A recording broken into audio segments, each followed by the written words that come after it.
Hello guys, my name is Jyoti Yadav. Welcome you in my YouTube channel.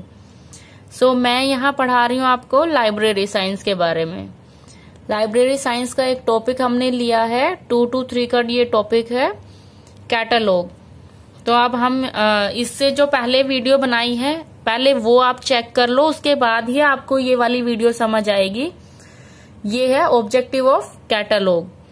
तो जो इससे पहले जो वीडियो डेफिनेशन और नीड पर्पस वाली जो वीडियो बनी है पहले आप वो एक बार चेक कर लो, सर्च कर लो उनको.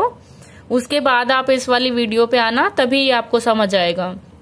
तो स्टार्ट करते हैं वीडियो, टाइम को वेस्ट नहीं करते हैं. तो हमारी जो आज का टॉपिक है वो है ऑब्जेक्टिव ऑफ कैटलॉग. ऑब्जेक्टिव क्या होता है? उद्देश्य. कि हमारा जो हम इतना कैटलॉग बोले जा रहे हैं लाइब्रेरी में, यहाँ यूज कर रहे हैं, यूं यूज कर रहे हैं, क्यों उसको हम यूज करे जा रहे हैं, तो उसको हम आज डिफाइन करेंगे. तो इसमें क्या है?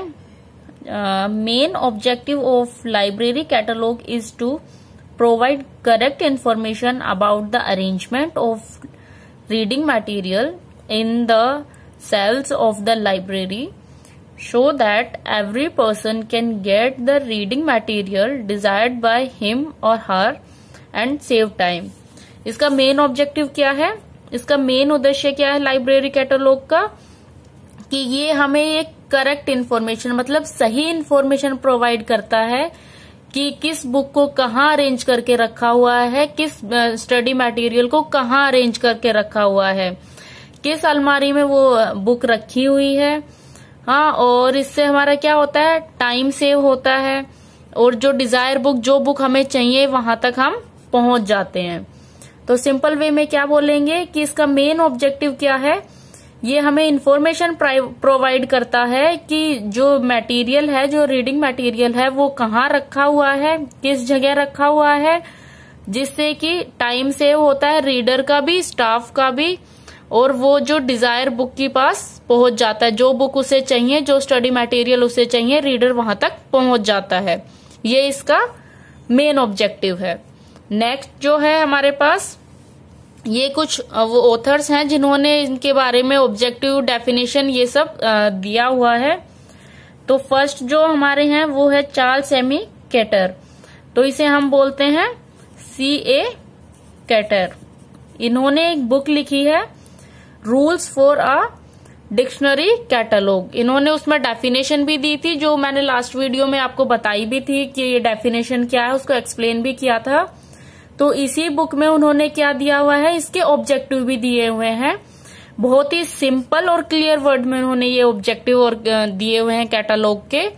वो कुछ इस तरह है, मैं आपको बता देती हूँ. एक बार थोड़ा सा इनको रीड कर लेंगे, उसके बाद आपको समझा दूंगी मैं अपनी लैंग्वेज में.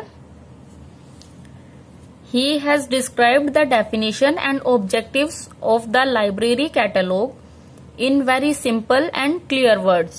बिल्कुल साफ शब्दों में उन्होंने लिखा है, जिसे मतलब बहुत इजी तरीके से उसे हम समझ सकते हैं. तो फर्स्ट पॉइंट क्या दिया है उन्होंने? To enable a person to obtain the desired book provided he knows the first क्या है? The author's name, the title, the subject of the book. मतलब यहाँ पर्सन कौन है? पर्सन है रीडर, जो इन्फॉर्मेशन लेना चाहता है, जो स्टडी मटेरियल पढ़ना चाहता है, उसको यहाँ पर्सन से डिनोट किया गया है. तो डिजायर बुक मतलब जो बुक, जो स्टडी मटेरियल वो पढ़ना चाहता है वो उसे प्रोवाइड होना चाहिए. अगर उसके पास छोटी सी भी इन्फॉर्मेशन अगर उसके पास है तो वो पूरी इन्फॉर्मेशन या फिर पूरा डॉक्यूमेंट जो भी है वो उसे प्रोवाइड होना चाहिए. अगर उसे ऑथर का नाम पता है तो भी वो बुक या डॉक्यूमेंट ले सकता है, क्योंकि वो कैटलॉग की हेल्प से उसको पूरी इन्फॉर्मेशन मिल जाएगी.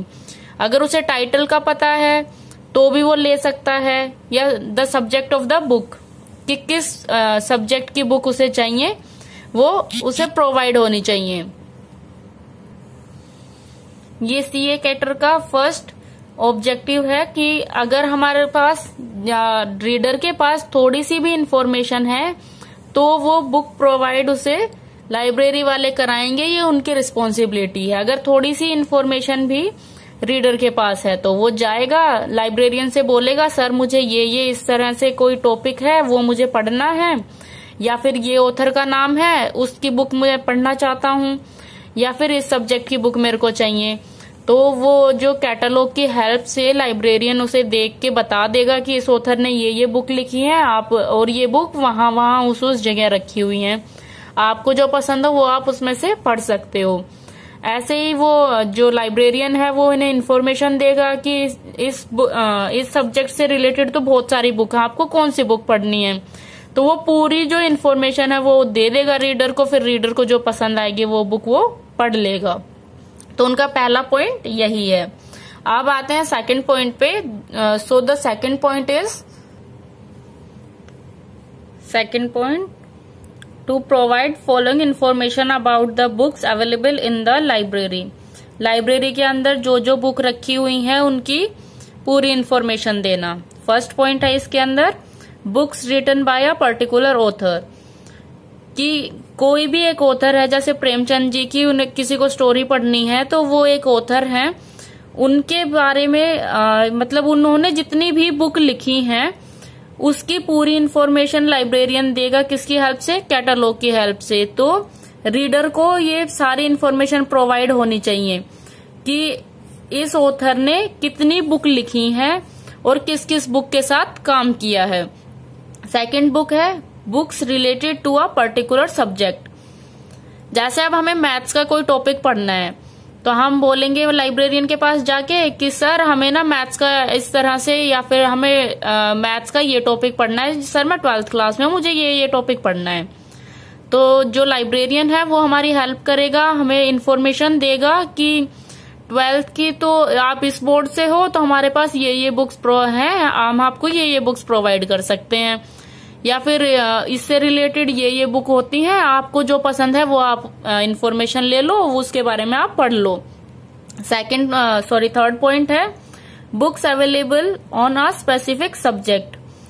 किसी भी स्पेसिफिक सब्जेक्ट के बारे में कौन कौन सी बुक है और कौन कौन सी बुक लाइब्रेरी में है उसकी पूरी इन्फॉर्मेशन कैटलॉग की हेल्प से हमें मिल सकती है।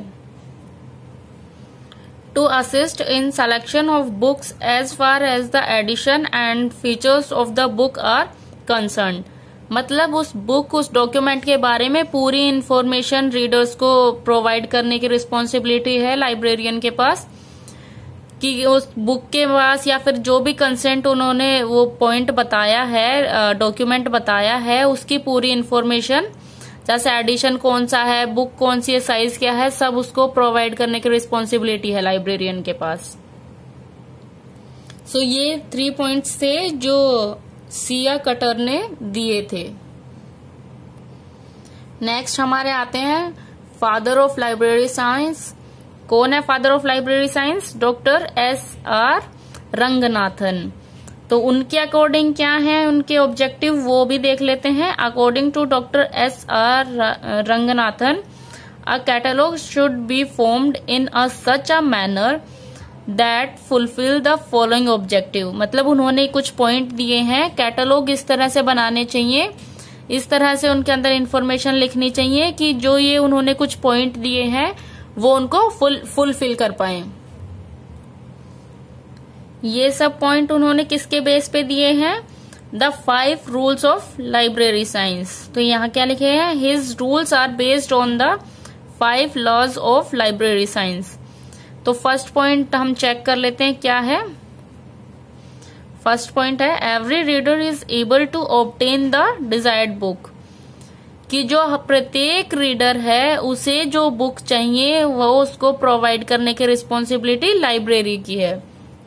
मतलब उसे रीडर को जो बुक चाहिए वो उसे मिलनी चाहिए, उसे ऑब्टेन होनी चाहिए। सेकंड पॉइंट क्या है? Each book reaches the approximate reader, कि हर बुक को, प्रत्येक बुक को उसका रीडर मिलना चाहिए। थर्ड पॉइंट है time of the reader is not wasted, कि जो रीडर है उसका टाइम वेस्ट नहीं होना चाहिए, और जो है लाइब्रेरी कैटलॉग है उसकी हेल्प से उसका टाइम सेव होता है, टाइम वेस्ट नहीं होता है। एंड फोर्थ पॉइंट है टाइम ऑफ द एम्प्लॉयज, मतलब जो स्टाफ मेंबर हैं, जो लाइब्रेरियन हैं, उनका भी टाइम वेस्ट नहीं होना चाहिए। Time of the employees is not wasted, उनका भी टाइम वेस्ट नहीं होना चाहिए। तो वो क्या करते हैं, कैटलॉग बना देते हैं। उसके थ्रू उन्हें पता होता है कि कौन सी बुक कहाँ रखी हुई है, बुक में क्या साइज है, किस ऑथर ने लिखा है, कहाँ से पब्लिश हुई है, पूरी इन्फॉर्मेशन होती है। तो इन्फॉर्मेशन है तो रीडर का भी टाइम वेस्ट नहीं होता, स्टाफ का भी टाइम वेस्ट नहीं होता, सबका टाइम सेव हो जाता है। और ये जो 4 पॉइंट उन्होंने दिए हैं, ये किसके बेस पे हैं? 5 laws of library science. Next is according to IG मग्ड। तो इन्होंने भी कुछ पॉइंट दिए हैं, वो भी हम देख लेते हैं। So our next point is, first point है, is any specific book available in the library for which the reader has get correct information of the heading. तो इसमें क्या बोला है उन्होंने कि रीडर को उस बात की पूरी मतलब करेक्ट या फिर बोले सही इंफॉर्मेशन मिलनी चाहिए कि कौन सी बुक, कौन सी स्पेसिफिक बुक वहां प्रोवाइड है, उनके लिए अवेलेबल है, जिसे वो पढ़ सकते हैं। जैसे कि बोला गया है कि प्रत्येक बुक को उसका रीडर मिलना चाहिए और प्रत्येक रीडर को उसकी बुक मिलनी चाहिए। तो रीडर को उसके बारे में, बुक के बारे में इंफॉर्मेशन होगी कि यहाँ वो बुक अवेलेबल है या नहीं है, तभी तो वो रीड करेगा। तो इसलिए फर्स्ट पॉइंट में उन्होंने क्या बोला है कि जो भी स्पेसिफिक बुक है उसे उसका स्पेसिफिक रीडर मिलना चाहिए। सेकंड पॉइंट हम देख लेते हैं। सेकंड पॉइंट है complete description of the bibliography facts about a book that is needed by a common reader and not by a serious reader. मतलब इन्होंने क्या बोला है, complete description of the bibliography facts, book के बारे में कि अगर बुक तुम्हारे पास नहीं है, मतलब लाइब्रेरी के पास वो बुक नहीं है जो वो पढ़ना चाहता है, तो उसके लिए वो पूरी इन्फॉर्मेशन उन्हें दें कि ये बुक आपको उस लाइब्रेरी में मिल जाएगी या फिर उस जगह मिल जाएगी, आप वहां से ले लो, हम आपको प्रोवाइड नहीं कर सकते हैं। तो वो कैसे होगा, इसमें क्या दिया है, कंप्लीट डिस्क्रिप्शन, उसके बारे में, उस बुक के बारे में या उस स्टडी मटेरियल के बारे में पूरी डिटेल उन्हें बताना कि ये बुक आपको वहां मिल जाएगी। किसी भी रीडर को, जो एक सीरियस रीडर है या फिर कॉमन रीडर है, जो भी मतलब रीडर तो वही होगा जो जिसका मन करेगा पढ़ने का। ऐसे जबरदस्ती तो किसी को बुक कैसे प्रोवाइड करेंगे कि भाई कोई पढ़ना नहीं चाहता उसे जबरदस्ती बोलो कि नहीं तुम बुक पढ़ो, तुम बुक पढ़ो, ऐसा नहीं होता है। तो रीडर, हम उसे सीरियस रीडर बोले या कॉमन रीडर बोले, हाँ, तो जो भी रीडर है उसे पूरी डिस्क्रिप्शन मतलब पूरी डिटेल देना कि ये बुक अगर हमारे पास नहीं है तो ये बुक आपको वहां चले जाओ, उस लाइब्रेरी में चले जाओ या फिर उस स्टडी सेंटर में चले जाओ, वहां मिल जाएगी। So here is our next point which is point 3। Point 3 क्या है हमारा, complete list of the books, booklets और reading material written or published in any other form by a particular author। मतलब किसी ऑथर ने, कोई भी ऑथर है, उस ऑथर ने और कौन कौन सी बुक लिखी है, कौन कौन सी बुकलेट है, या फिर किस बुक में किसी ऑथर के साथ काम किया हुआ है, उसकी पूरी इंफॉर्मेशन, कंप्लीट लिस्ट की इंफॉर्मेशन प्रोवाइड करना लाइब्रेरियन का काम है। ठीक है। जो हमारा फोर्थ पॉइंट है वो है, कंप्लीट लिस्ट ऑफ रिटन और published literature on specific subject available in the library. कि पूरी इंफॉर्मेशन देना कि कौन कौन सी यहाँ जो स्पेसिफिक बुक हैं, मतलब लाइब्रेरी के अंदर इस सब्जेक्ट से रिलेटेड, कोई भी पर्टिकुलर सब्जेक्ट से रिलेटेड कौन कौन सी बुक या फिर बुकलेट या फिर कोई भी जो हमारे पास स्टडी मटेरियल है, वो कौन कौन सा स्टडी मटेरियल हमारे पास अवेलेबल है, उसकी कंप्लीट लिस्ट रखना लाइब्रेरियन का काम है, या फिर उसकी जो कैटलॉग है उसकी हेल्प से वो हमें बता सकता है। तो ये उसके उद्देश्य हैं, ऑब्जेक्टिव हैं उसके कैटलॉग के। तो ये 3 ऑथर्स के थ्रू जो ये दिए हुए थे ऑब्जेक्टिव, वो मैंने आपको बता दिए हैं। आई होप आपको समझ आ गए होंगे। समझ नहीं आए तो एक बार फिर से वीडियो को रिप्ले कर लो, समझ आ जाएंगे। मैंने बहुत इजी वे से समझाए हैं। और अगर आपको यहाँ से राइट करना है तो आप वीडियो को पॉज करके इन सबको लिख भी सकते हो। बहुत इजी और क्लियर वर्ड्स में ये जो पूरे लाइन है, पूरे ऑब्जेक्टिव हैं, वो लिखे हुए हैं मैंने। और बाकी आपको पता ही है, वीडियो पसंद आई तो लाइक करना है, चैनल पे सब्सक्राइब कर दो ऐसी वीडियो देखने के लिए। और इससे पहले के जो टॉपिक हैं वो भी आप एक बार चेक कर लेना, क्योंकि वो पहले पढ़ोगे तभी ये वाला टॉपिक समझ आएगा आपको।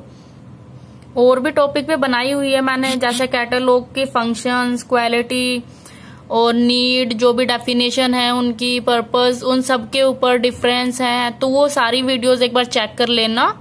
वो सब आते हैं उसके अंदर। जो हमारा एग्जाम होता है ना, उसमें एग्जाम में ये सारी चीजों के ऊपर बेस्ड क्वेश्चन आते हैं, तो एक बार वो भी चेक कर लेना। ओके गाइज, मिलते हैं नेक्स्ट वीडियो में। Bye bye, thanks for watching.